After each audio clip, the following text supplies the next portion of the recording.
Yeah, so now I am the founder and CEO of Bold Worldwide. We're a media and marketing company and consultancy here in New York City. And we work with brands of all different sizes, but really at the end of the day, what we do is marketing, media, and understanding and creating a strategy to how do we help grow businesses, people, and brands through really smart marketing. So that's what I do now. I grew up I was actually born in Rhode Island, but I grew up in New York and Long Island for most of my life. And, for me, if I jump kind of to the high school piece there, I grew up in I don't want to say small town. It wasn't small, but it definitely isn't, it's kind of average blue collar town out towards the east end of Long Island. And I think that was actually where I found my passion, which kind of originated from me wanting to make skate videos. And actually I wanted to be a pro skater. Okay. But that didn't work out, and I ended up making skate videos, and that was kind of where I found my passion. Okay, so skate videos. So did your parents have any background in videos, or did they inspire you in any way as far as videos concerned, digital media? No, it's funny is that, no, my father was in the military. My mother was a teacher. She's still actually a teacher. She's retiring next year. And not one person in my family came from media. Not one person in my family was an entrepreneur or a business owner, nothing. And so for me, I just started picking up cameras and filming the stuff that we were doing on skates just to kind of try to improve. Like I wanted to be a pro skater, so I would like watch the tape back, and then I just decided one day, I'm like, why don't I just start making some skate videos? And that was where everything started. Awesome. So what video editing software? How did you do it back then when you very first started? What was? It's funny. I'm going to grab something right out of camera because it's relevant. I actually have it right here. This is the actual original video on VHS. I don't know if anyone knows what the hell that is anymore. But on VHS, and I was 17 at the time. I started filming. I'd saved up a bunch of money for my first camera. I was 16. I started filming it. And I didn't know what I was doing. I'd never edited anything. I'd never filmed anything. I just kind of started doing it. And, I saw other skate videos I liked, and I just thought, like, hey, I can do that too. And so after a year of filming it, I saved up enough money. I bought my first computer, and it had Adobe Premiere version 1.1 on it, and that's where I started. And so I learned the hard way, a lot of mistakes of editing, just kind of figuring it out as I went. And one day I called up, it's actually on here, one day I just called up Video Action Sports because I saw that was the distributor on a bunch of the skate videos and snowboard videos. I called them up, I said, hey, I got the next big skate video for you. And they were like, who are you?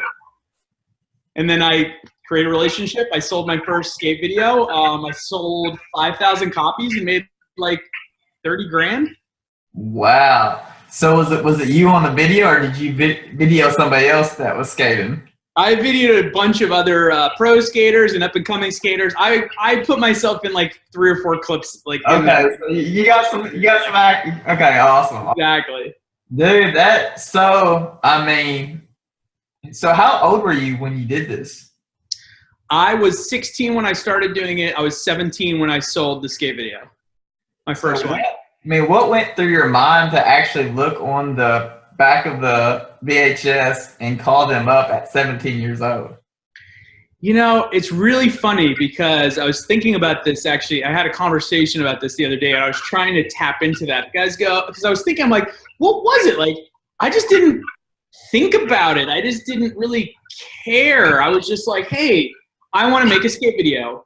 And everyone I knew, including like, family members and people who, meant well, were like, oh, that's crazy. Like, just go and skate, or you shouldn't even really skate. Like, go do something else, right? And so for me, I was like, no, I'm gonna go film this. And then I'm like, well, I gotta edit it. And like, how are you gonna do that? You don't know how to edit. Like, figure it out. And so I did. And then it was like, well, how do you get a skate video to like for somebody else to watch? And I was like, I'm like, oh, distributed by Video Action Sport. I called them up and I just said, hey, I've got your next skate video. I had no idea how any of it worked. I didn't even ask anybody. I just did it.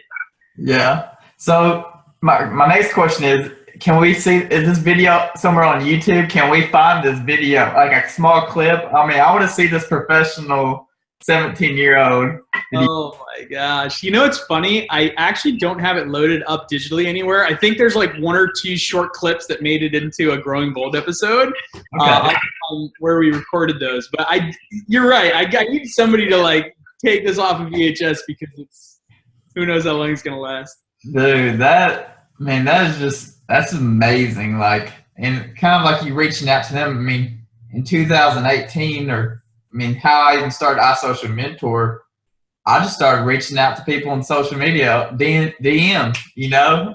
I knew some people, but I mean, I just reached out and kind of like you did. I mean, what do you have to lose? That's right. That's right. It's really funny because when I was younger, I was 15, 16, 17, I didn't even think about that stuff. It never crossed my mind that why shouldn't I call that number? You know, I actually I filmed at the first ever Gravity Games, which was like it was NBC's version of the X Games at the time.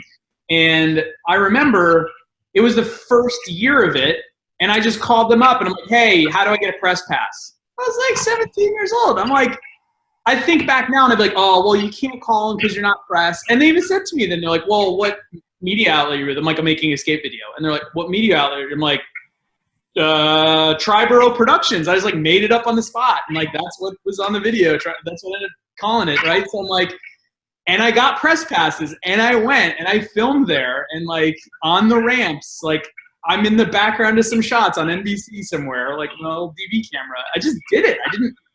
I didn't wait for anyone to tell me I could do something. I just wanted to do something and I just went and did it. The funny part is, fast forward 18 years later, 19 years later, and the more experiences I get, the more pushback I've gotten in life, I've realized I've lost a piece of that.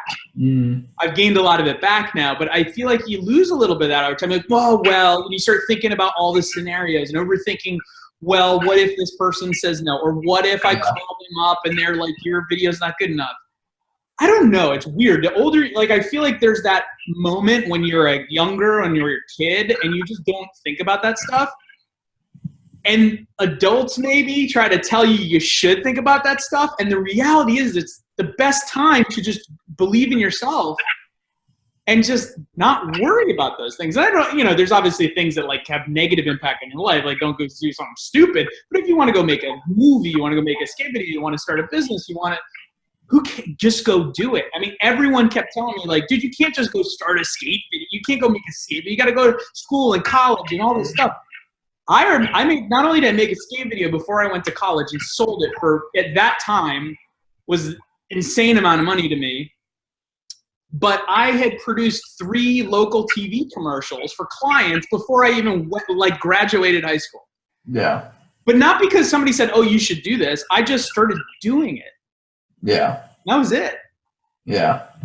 That's amazing. So, I mean, you make $30,000 off this video. You do these 3 commercials.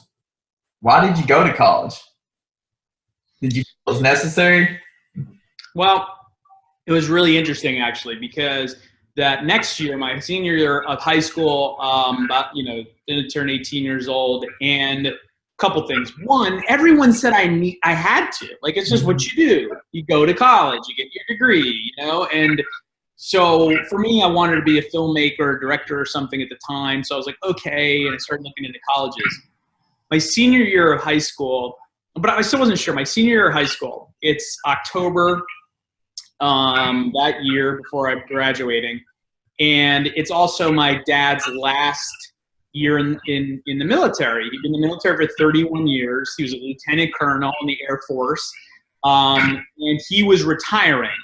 And so and he had all of these, he did very well and he loved the military, but he had all these other things that he was even more passionate about, right? He wanted to teach kids science, and he was, getting funding for the science center, and he started this Galaxy program, which was teaching kids aeronautics and stuff. Really, he was very much he was more into that stuff. Like that was his real passion. He was waiting until he retired to really go all in and do that stuff, to really focus in on those passion points of his and go see it and travel to parts of the world he hadn't, but had always wanted to. And the night before his last day of work in October, he passed away. And the craziest part is that Friday it was already set up. It was his retirement party, or that Saturday was his retirement party. And so he had people he hadn't seen in, years and years, all family. He had already been planning for months to be there that Friday for his retirement. It was his funeral. Wow. And so, I was like halfway through my senior year in high school. It kind of messed me up. Like I definitely was really hard. Like I barely graduated that year because it like totally took me off guard. I really didn't know how to handle it. Took my mom and my sister totally off guard. So, I really didn't feel like I had much support. I didn't know what was going on. Up was down, left was right. And so for me, when finally, I got through the high school thing, I was like, I'm going to go to college. I'm going to go as far away from where I am as possible. So I went to Florida for school because I just wanted to get away. I was like, I don't even know. Like, I just needed to go like somewhere else.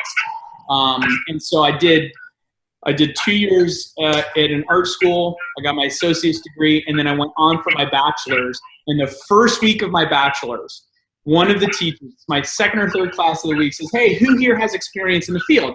And a few of us raised their hands. Most people are like, "Oh, I've been a production assistant," or "I shot a wedding video," some stuff like that. And he calls on me, and I'm like, "Oh, I produce 3 skate videos and these commercials, and I have this client, and I shoot B-roll for the History Channel and ABC and blah, blah, blah." And he goes, "Why are you here?" And I go, "That's a great question." And I literally left that. I stood up, took my books, I went downstairs, and I de-enrolled or delisted or whatever the heck it was called from college. And that was it. And so you were in Florida, did you move back to New York, or did you put up shop there, or what'd you do? I stayed in Florida for a bit. I tried for another year, I think, in Florida to try to do the same thing, like local production, commercials. It just wasn't the same market at that point in time. I had so many more contacts in New York.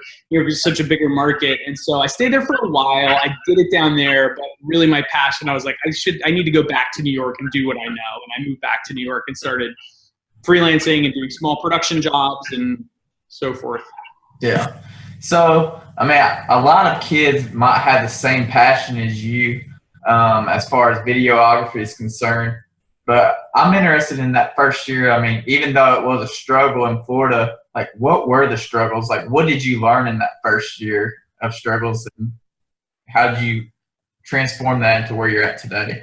Yeah, I mean, I think for me, a couple things came of that, right? Because losing my dad suddenly and seeing that while everyone was telling me that I had to do everything a certain way. Well, you can't make a skate video. You got to get experience first. You can't get distribution. You don't even know what it is. You can't, start a production company and start producing local commercials without going to college. Like everyone told me all these things I couldn't do, and everyone told me all the steps I had to take before I could or should do it. And then when my dad passed away, obviously it was tough, but for me, in that moment, what I realized was if you wait to do the things you really want to do, what you're really passionate about, what you can and should do, if you wait, you might never get that chance. My dad never got that chance. And so for me, and why it was so easy for me to eventually leave college, because I was like, what am I waiting for? Why am I waiting for someone to give me permission? I'm not saying college is a bad thing. It was just for me in that moment, it was like, I'm already doing what I love. I already know what I want to do. I don't need someone else's permission to tell me that I can do it now because I went through the steps. And so in college and school, coming right out of high school or the end of high school, what I learned the most was really to just take as much action as I possibly could on the things that I knew in my heart were what I felt passionate about, what I felt was my dream, what I wanted to do. And I didn't necessarily think about or worry about the way that everyone says it should be done.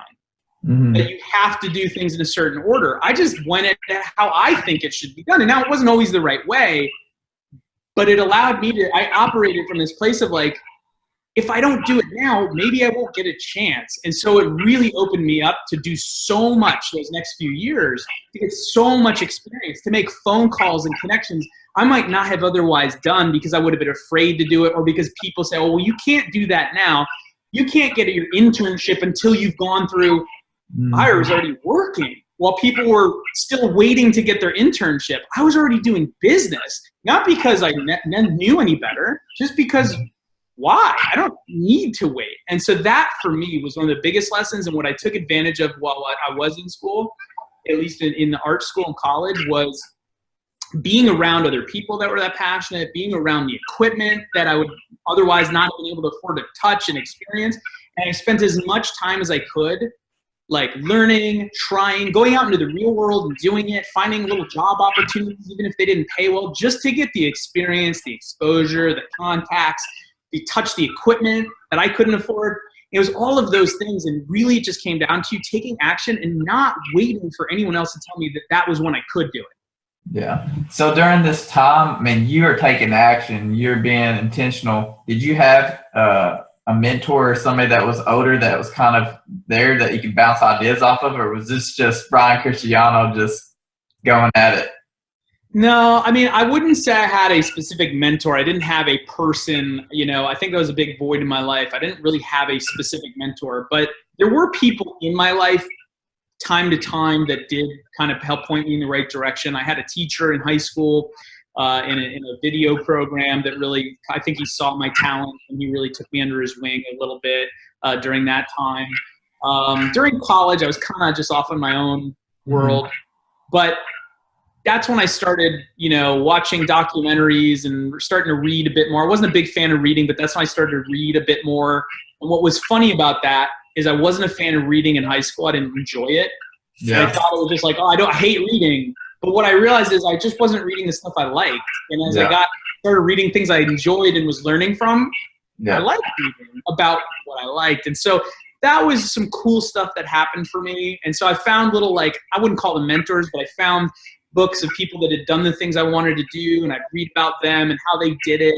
And for me, I kind of was like learning through their perspective a little, even if it wasn't directly. So I think I tried to find that in different ways, but I didn't have like that person that I would call up and ask. Gotcha. So you moved back to New York. Like, how old were you? I mean, you were still pretty young when you first got back, and you're wondering. Yeah, 21, something like that. So how did you sell yourself to these potential clients? I figured the hurdle you had to overcome. I mean, you had background based on what you did, but I was wondering, how did you handle that? That I think took me a long time to really get decent at. I think that was one of my bigger struggles, really selling myself and putting myself out there. But when I look backwards at what I did then,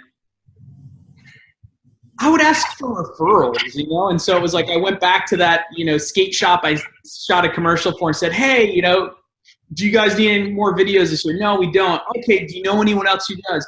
Oh, yeah, my friend over there owns this little coffee shop thing. Why don't you talk to him? And then I go over there, oh, so-and-so. And I would just do that over and over. And then so I start to get referrals, and people would start to call me up and talk a little bit. And then I'd get introduced to somebody who, oh, hey, we got this project coming up. Can you do that? And I would always just say yes, even if I didn't know I could. And I'd just go and figure it out.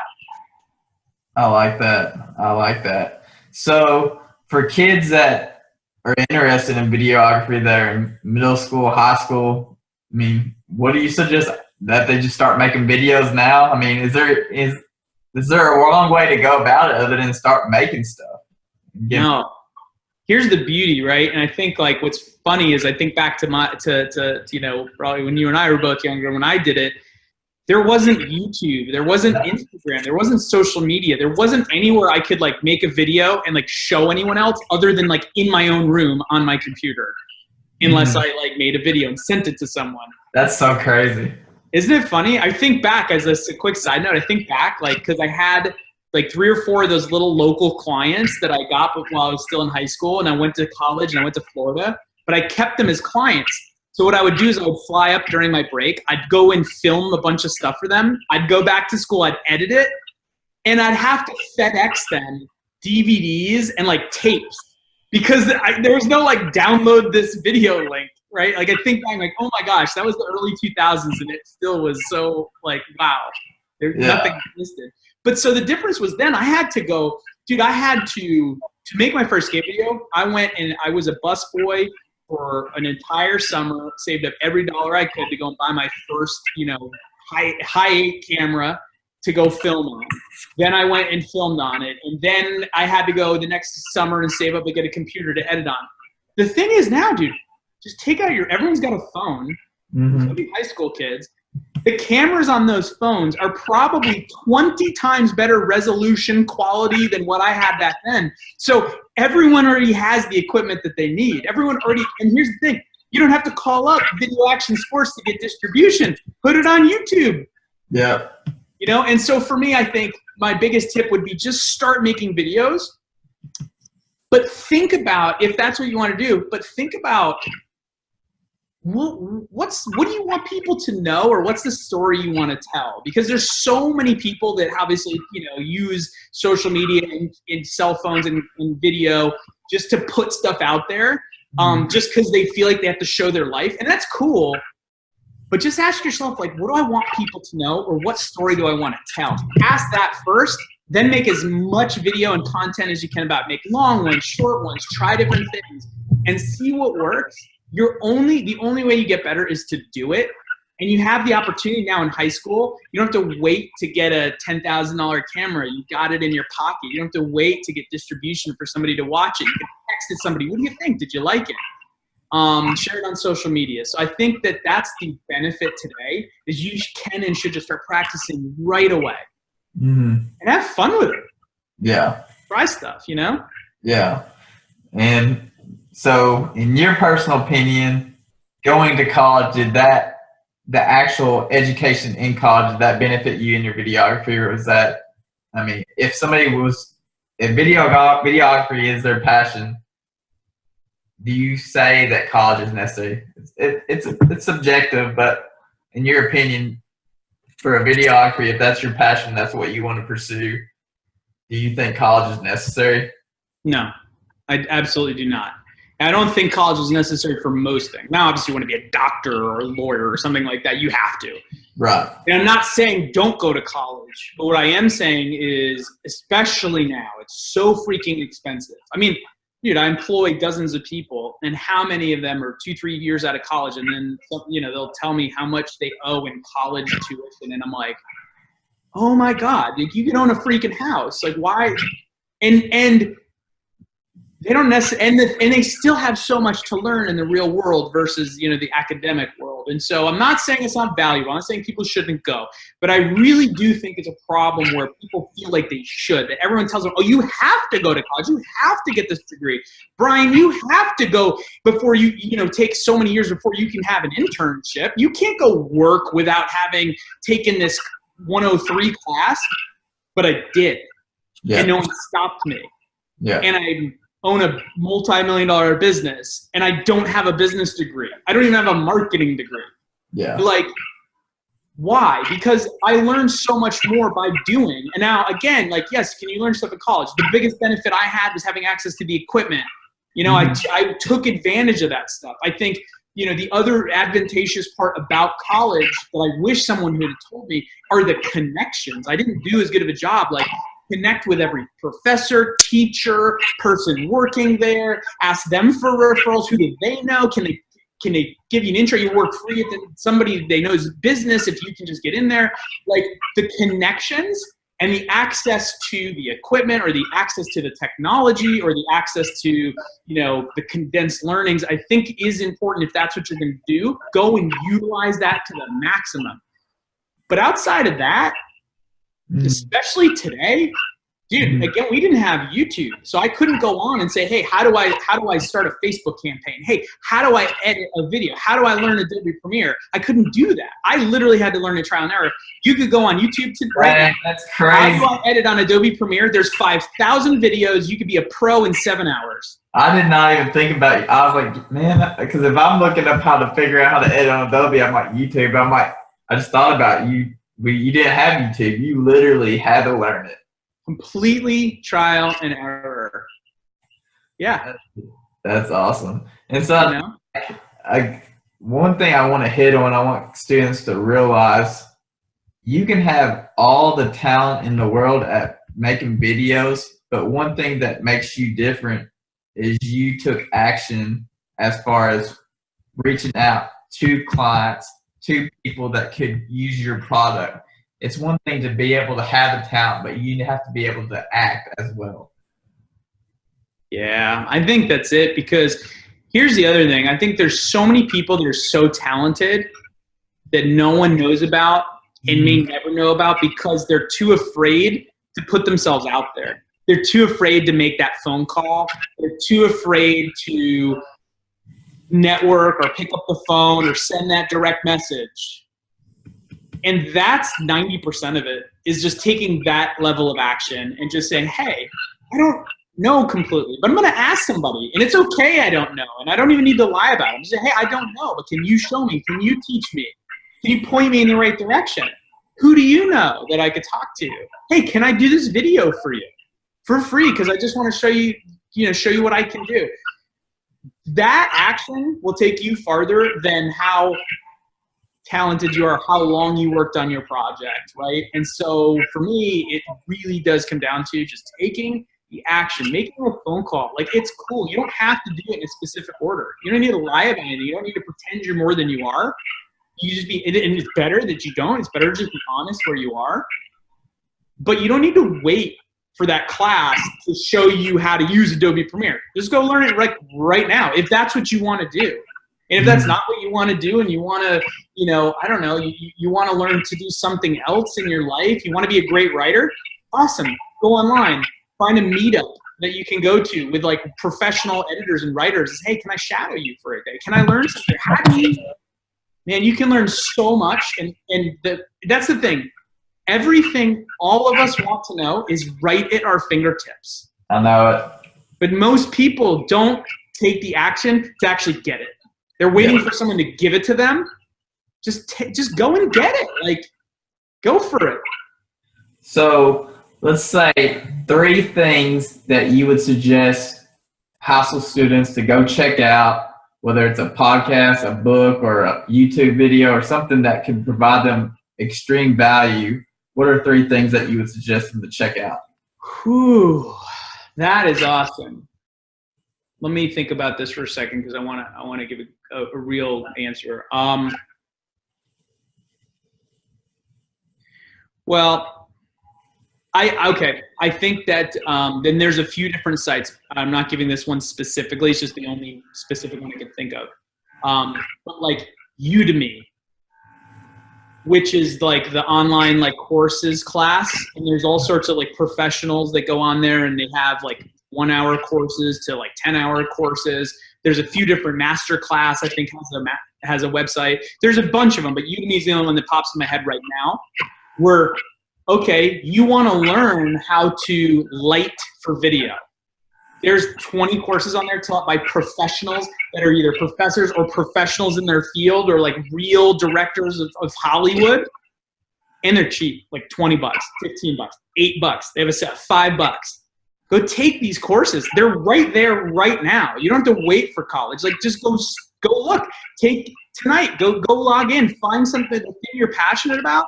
Go find that out and go take one of those courses. And what's the site called? I think I might be pronouncing it wrong, but I think it's Udemy, Udemy. I'll double check. Okay. But I'll double check in case you can correct me. But there's all sorts of online learning like courses and things like that you can take, and if they're put on by professionals and they're very, very cost effective, you can just take the ones you want to learn. So even if you're in college, go do that. Yeah. That's the thing, is it's not one or the other. You can do both. Just keep learning, keep absorbing. So I think that's it. Like, go take some online courses. Like, there's probably free stuff on YouTube. You can start there. I really believe that everyone should either take a sales class or a presentation class. And I don't care if you want to be behind the scenes or if you really want to be in front of the scenes, it doesn't matter. Because if you can't present your idea well, if you can't pick up the phone and be articulate, if you can't send an email with a really smart, simple message that can get through to the people that could change your life, you're always going to feel stuck. But if you can present yourself well, or you can sell well, which really is just presenting well, you can have anything in life. You can change anything at any time. Communication is the key. So, I don't know how good it is for a high school kid to read it, but I love Be Obsessed or Be Average by Grant Cardone, right? Like, again, I don't know. I'm trying to remember. I'm like, is that really, should a high school kid read that? I don't know. I want to be transparent with kids. I mean, I want them to realize, because for me, and I hate saying it, but I look down upon sales.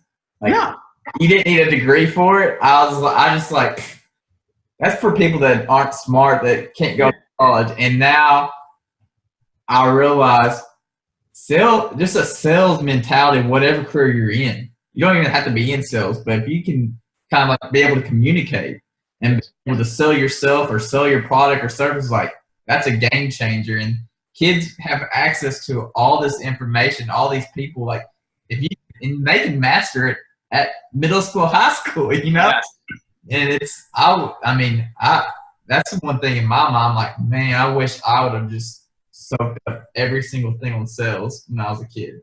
It is so important. Yeah. So I love the 10X rule is great. I'm really love Be Obsessed or Be Average, because I think it's even bigger mentality, like dreaming bigger and thinking bigger, being obsessed and being okay with that.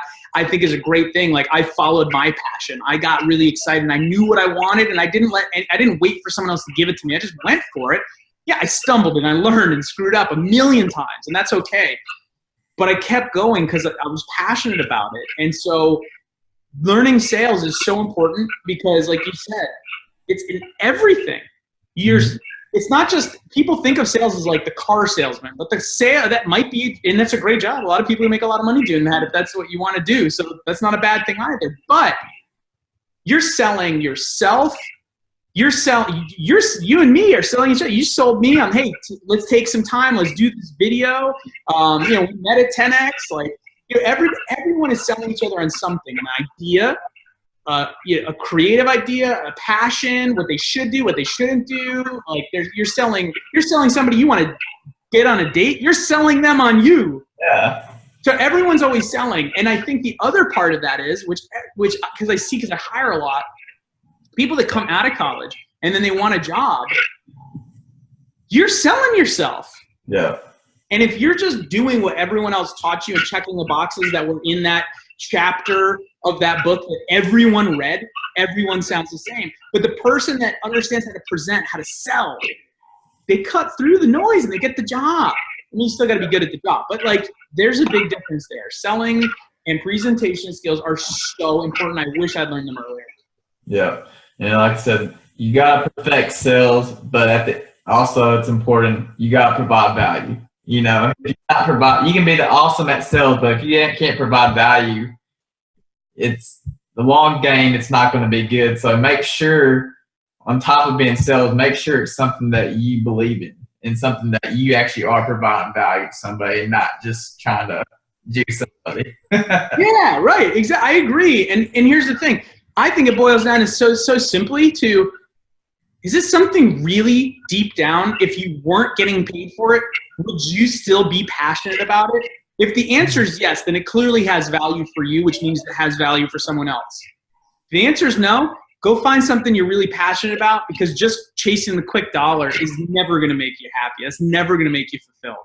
Chasing your dreams, chasing your passion, like learning more and learning about yourself, growth, like growing as a person, growing as a business, growing ideas.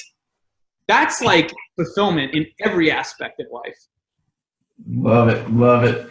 So man, just to end on, what is one challenge that you would have for high school students that you just want to challenge them to do right now, whether it's videography or anything in life? What is one challenge you could give them to get to where they want to be? I'll give them two simple ones. All right. But they're tied together. The first one is self-awareness and confidence is absolute key to getting where you want to get in life.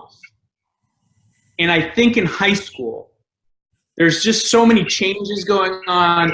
You're a little questioning yourself. You're not really sure. You're probably getting thrown into a lot of scenarios that you haven't been in before. You're probably getting parents telling you one thing and teachers telling you another and friends telling you another and your heart telling you another way.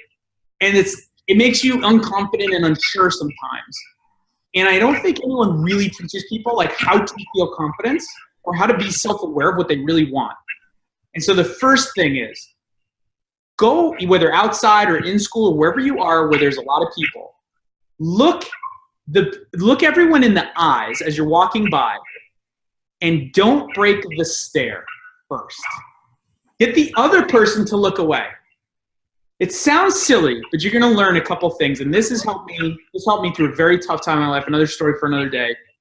But what it does is when you do that, most people find that they look away the second someone catches their eyes. You know what that means? You don't have confidence in yourself. You don't believe in yourself. And you realize that it creates this little bit of self-awareness like, oh, wow, I'm not really that confident. And it becomes a game. So then you try to do it, and the next person you hang a little longer and you're aware of it. And the next person, you stare them down and they look away. And then all of a sudden you start to feel confident. You're like, oh, I can look someone dead in the eyes and they're going to look away first. And it's fun. And that's it. It sounds so simple, but it creates such a paradigm shift for me. I think it really helps, especially when people are being confused and pushed in different directions. And then the last piece of this part two is, what's your Twitter handle? What's my Twitter handle? Yeah. iSocialMentor. iSocialMentor. So do that process.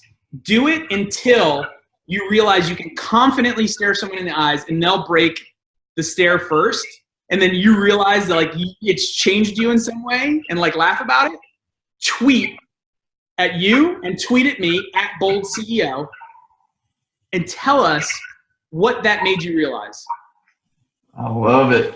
You did a bunch of things there. You created self-awareness. You created a little confidence. It's fun and interesting as an mental experiment. And you just connected with the two of us while you're still in high school. That's incredible accomplishment. That's what I want people to do. Perfect. No, Brian, man, I appreciate it. Guys, if you aren't following him already, his Instagram handle is Bold CEO. Is it that for Twitter also? Everything is Bold CEO. Awesome, man. Well, dude, have a great rest of the weekend. Hopefully we can stay in touch, and I'll continue to follow you as you continue to grow and get that 100 mil. Thanks, brother. I appreciate it, man. This is a lot of fun.